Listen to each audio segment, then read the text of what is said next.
ఓ మహిళ హోంగార్డ్ కిలాడిగా మారింది. Black mail తో మోసం చేసింది. వేములవాడ టెంపుల్ రిటైర్డ్ ఉద్యోగి ఆమె వలలో పడి మోసపోయాడు.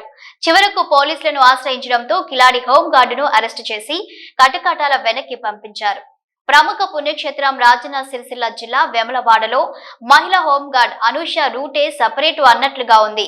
వేములవాడకు వచ్చే భక్తులకు రక్షణగా నిలవాల్సిన హోంగార్డ్ బ్లాక్ మెయిల్ తో మోసాలకు తెరలేపింది. తన భర్త ఆరోగ్యం సరిగ్గా లేదని డబ్బున్న వాళ్లను వలలో వేసి అందినంత దోచుకునే పనిలో నిమగ్నమైంది. చివరకు వేములవాడ టెంపుల్ రిటైర్డ్ ఉద్యోగి ద్వారకా శేఖర్ మాయలేడి హోంగార్డు వలలో పడ్డాడు. తన భర్త ఆరోగ్యం బాగలేదని శేఖర్ వద్ద 3,50,000 రూపాయలు అప్పుగా తీసుకుంది.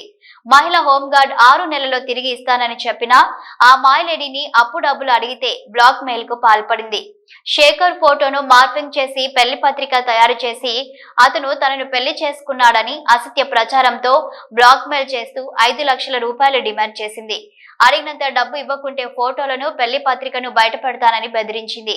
ఆ ఫోటోలు బయటకు వస్తే పరువు పోతుందని భయపడిన శేఖర్ 5 లక్షల రూపాయలు మాయలేడి హోంగార్డుకు ముట్ట చెప్పాడు. ఇలా అవసరం ఉన్నప్పుడల్లా డబ్బులు డిమాండ్ చేసి అందిన కాడికి దండుకునే పనిలో నిమగ్నమైంది. తాజాగా మరో 2 లక్షల రూపాయలు ఇవ్వాలని డిమాండ్ చేస్తూ బెదిరించింది. విసిగిపోయిన శేఖర్ వేములవాడ పోలీస్ స్టేషన్లో ఫిర్యాదు చేశారు. వెంటనే రంగంలోకి దిగిన పోలీసులు మహిళా హోంగార్డు అనూషను అరెస్టు చేసి రిమాండ్కు తరలించారు. గతంలో వేములవాడకు చెందిన వ్యక్తి వద్ద 40 లక్షలు తీసుకుని మోసం చేయడంతో అప్పట్లో కేసు నమోదైందని వేములవాడ సిఐ వీరప్రసాద్ తెలిపారు. మహిళా హోంగార్డు బ్లాక్ మెయిల్ తో మోసపోయిన వారు ఎవరైనా ఉంటే పోలీస్ స్టేషన్లో ఫిర్యాదు చేయాలని సిఐ కోరారు. నిన్న ద్వారకా అనూష అలియాస్ వనిత అనే హోంగార్డ్గా పనిచేసినటువంటి ఆమె మీద నిన్న కేసు నమోదు చేసి జైలుకు పంపడం జరిగింది. ఈ వేములవాడకు చెందిన ద్వారకా శేఖర్ అనే వ్యక్తి ఇచ్చిన ఫిర్యాదు మేరకు ఈ కేసు నమోదు చేయడం జరిగింది. ఈ లేడీ హోంగార్డ్ ఏం చేస్తుందంటే బ్లాక్మెయిల్ చేస్తుంది అన్నట్టు, ఎక్స్ట్రాక్షన్ చేస్తుంది. వాళ్ళ పాత ఫ్యామిలీ ఫొటోస్ని మార్కింగ్ చేసి అవి వేరే రకంగా పెట్టి ఆ ఫొటోస్ అన్నీ వైరల్ చేస్తా, నువ్వు నాకు 5 లక్షలు ఇవ్వకపోతే నేను ఈ ఫొటోస్ అన్ని వైరల్ చేసి నీ పరువుకు భంగం కలిగించే విధంగా అట్లా చర్యలు చేపట్టడం, అవన్నీ మా దృష్టికి వచ్చి అతను ఫిర్యాదు చేయడంతో ఆమె మీద నిన్న కేసు చేసి రిమాండ్ పంపించడం జరిగింది.